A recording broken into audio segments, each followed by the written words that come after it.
I am loving summer in Seattle. It's been a little too hot the past couple of days. A little? It hit 90. That's insanity. I know.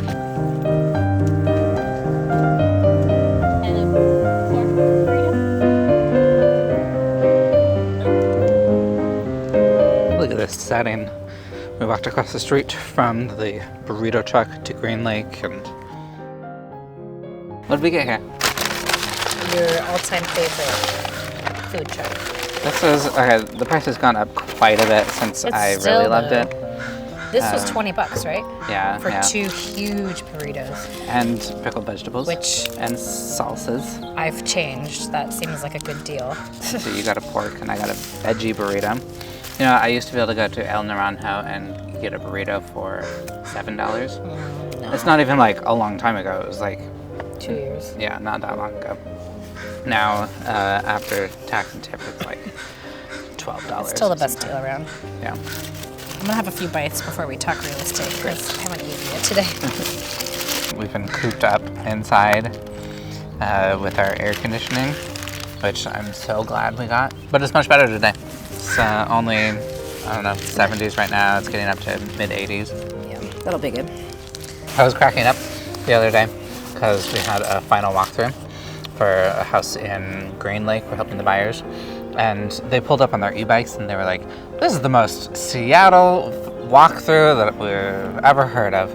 They're like driving up on their e-bikes. They drove past the community garden.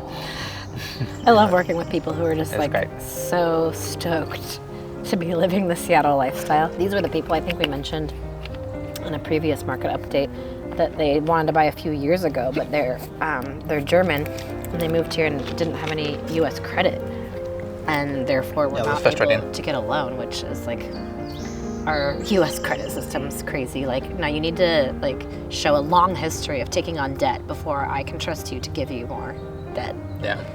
But they'd been here long enough that they were finally able to have that FICO score. They were simultaneously the longest and shortest client that I've ever had.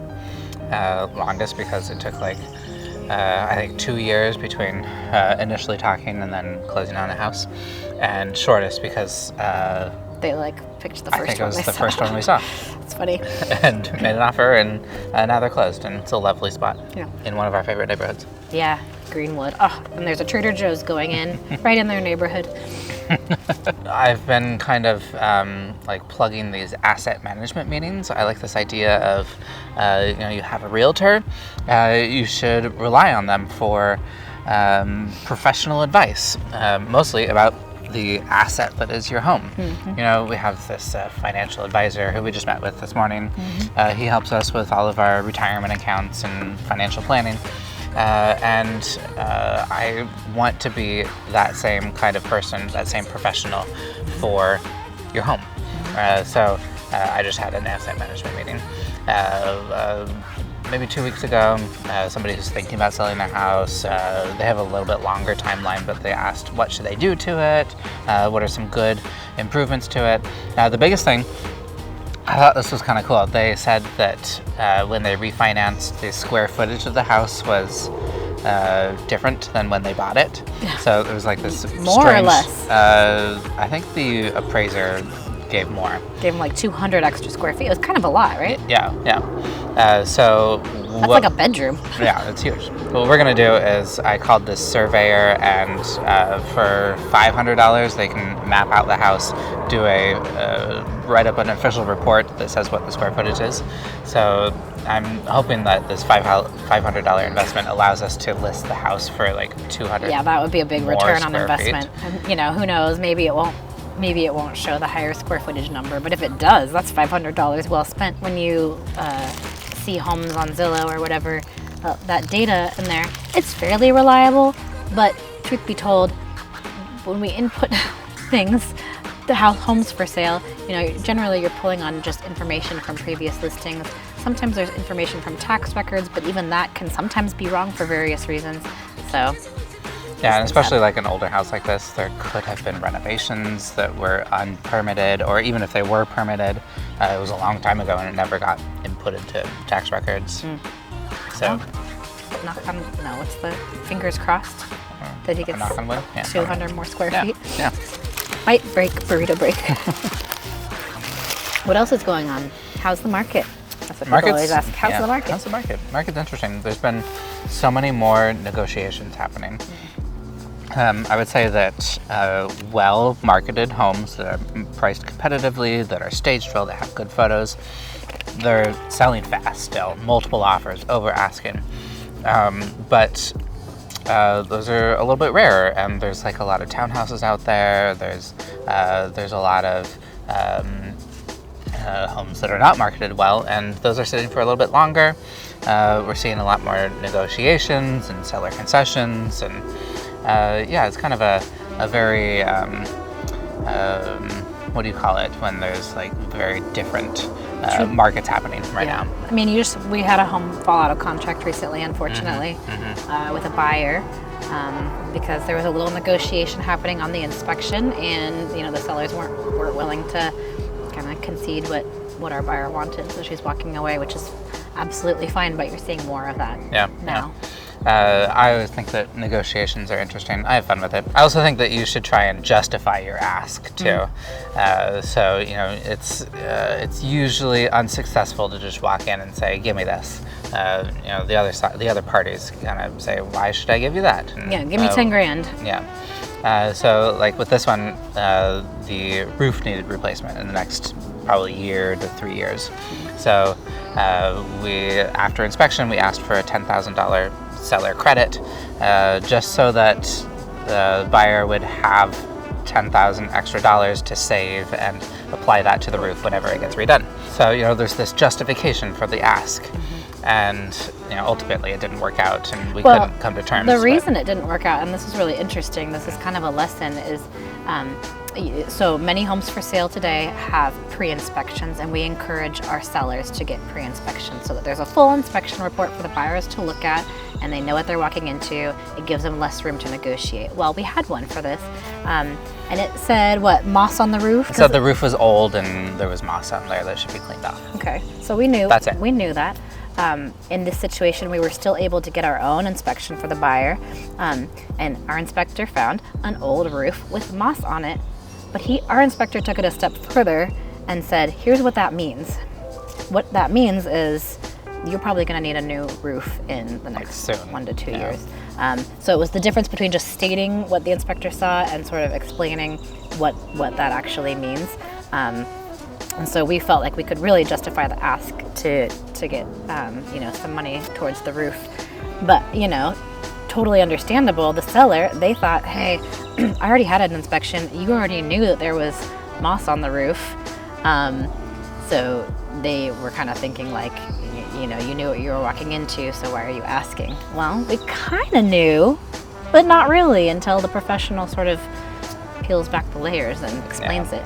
So, but it was interesting. It's we feel like we have a really good few inspectors that we work with, and it's because they can educate, not just stating. I think sometimes it's inspectors protecting themselves a little bit. They just state what they see, and there's a time and place for that.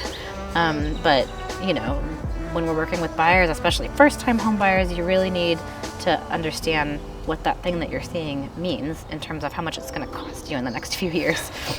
Oh, we saw a funny townhouse. Oh my gosh, I love this. I kind of hope that it's a new trend.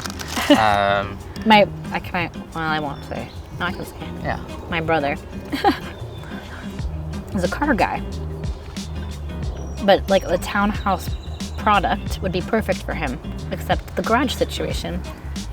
No, there's no garage to like store a nice car or to work on a car. So that's been like the biggest stumbling block in him looking for a townhouse. Even when they do have garages, so they're often pretty small. Not really enough room to set up and work on a car in there. But we found this townhouse, new construction, in Wedgwood. It's so cool. They're marketing it as a scooter garage. It's just like a small garage. There's no way you could fit a car in there. If you were out like in the suburbs, it would probably be a golf cart garage, but yeah. This is a scooter garage. Yeah, and there's a parking spot and a scooter garage. I'd probably try to market it more as a bike garage, but whatever. E-bike garage. Yeah. And it's so cool. Like he can put all of his tools, have a little workspace for small projects, and then the car is right next to it. It was a pretty slick little layout. Yeah, that was a new thing we haven't seen. Have you seen those? Comment below.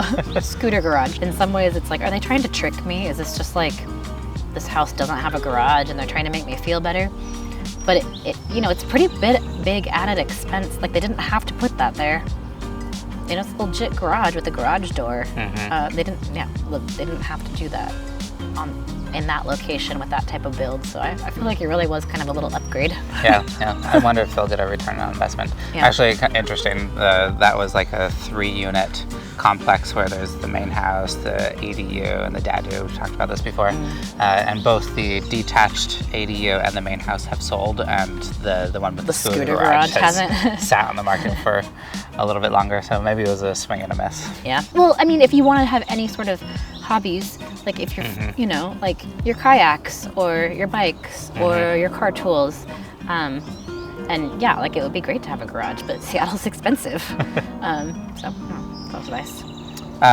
The condo that we listed for sale is pending inspection. We still haven't gotten back the inspection response, but it was we learned a lot with that listing, specifically about EV charging. I mean, all new construction has to, at least in the city of Seattle, has to provide the infrastructure for EV charging these days. And that just means that like the wires have to be in place, or it might even just mean that the conduit has to be in place. I think that they don't have to run a wire, but there has to be a spot, room on the breaker and conduit in place to the parking spot. And then you can put in your own EV charger. But we just learned that there's a new law that all condo buildings have to have a policy on EV charging. So we had one potential buyer asking about EV charging, and ultimately it didn't work out. But the HOA is in process of coming up with this policy for EV charging. Yeah, I mean, the policy could just be, we don't have EV charging. Yeah. But you have to at least think about it. But around here, so many people are starting to have EV cars. I was talking to the HOA president, and she said that 2 people on their board have electric vehicles. So, there's definitely incentive amongst the homeowners to get that in. But it's expensive. I mean, it's an expensive upgrade for the homeowners association. So it goes back to as a potential buyer, looking at that reserve study, like what capital improvements are coming down the pike for that complex, and can you afford to add something like adding electric vehicle charging into the mix? Yeah, I've been in real estate for 6 years now, I think, and I learn things still, like all the time. It's just such a complex and large industry that there's a lot to know, and a lot of things you don't run into until, like I've talked about, and it's 20 years in the industry, and they're still learning things too.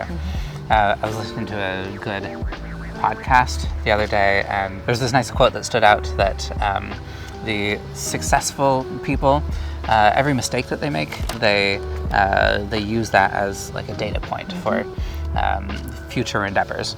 They learn from them. They learn from their experiences, and with this one transaction, I put some things into practice that has made it much smoother.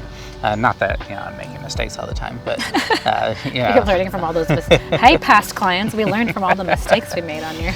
We had this one transaction a couple of years ago where there was a delay in closing, and the listing agent was just completely uncommunicative. He wouldn't even answer the phone. I couldn't sleep. And the purchase almost fell through, and it was very stressful and not very great for anybody. So now I'm a listing agent in kind of the same situation, different circumstances, but there's going to be a delay in closing, and I'm sending updates to everybody every day. And it has gone so much smoother. Everybody's super appreciative. Communicate. Yeah. I mean, it's easy, and it goes so far. Yeah, that one. I wasn't sleeping. I was so stressed about this particular transaction, and all it would have taken would be for the other party to just give an update. And when it came to the end of it, the reason they weren't giving updates it wasn't something that needed to be hidden from us. No, like it was- sometimes there might be a reason where you don't share a piece of information, for some period of time for good reason. That was not the situation. In the end, it was like, A new construction development, and the owner of the building company had passed away, and it was going through probate court. Yeah. So like Like, it was all we needed to super know. simple. We just need to know that, and then we were like getting Alex's managing broker involved to try to like talk to their managing broker because we're like, we need our boss to help us because Yeah. no one's talking to us. Whatever. But yeah, so this one has been delayed more than we would like, and we're really reaching kind of a critical point. But yeah, I think we're closing next week though. So. yeah, and everyone understands the situation and what's going on because you've just been giving daily updates. No big deal. So yeah, summer in Seattle. It's been fairly busy. It's been fairly hot. We should probably try to feature some fun summer Seattle Yeah. locales, but I'm such a baby. It's just too hot. We just went to the Oregon coast for 4th of July. Follow it on the vlog channel if you're The interested in vlog some channel. behind the scenes stuff. Alex, so if you didn't know, Alex really likes making videos, and as much as we like making real estate videos, sometimes it's like it would be nice to make videos on different topics. So started a side channel for just fun, like family vlogs, reviews Yeah, of yeah. things, and Just whatever I want Kinda without silly, thinking but you can about watch it the later. algorithm or the business. yeah. So Anyways, if you're looking to make home in Seattle, send us a message. Let's work together. bye.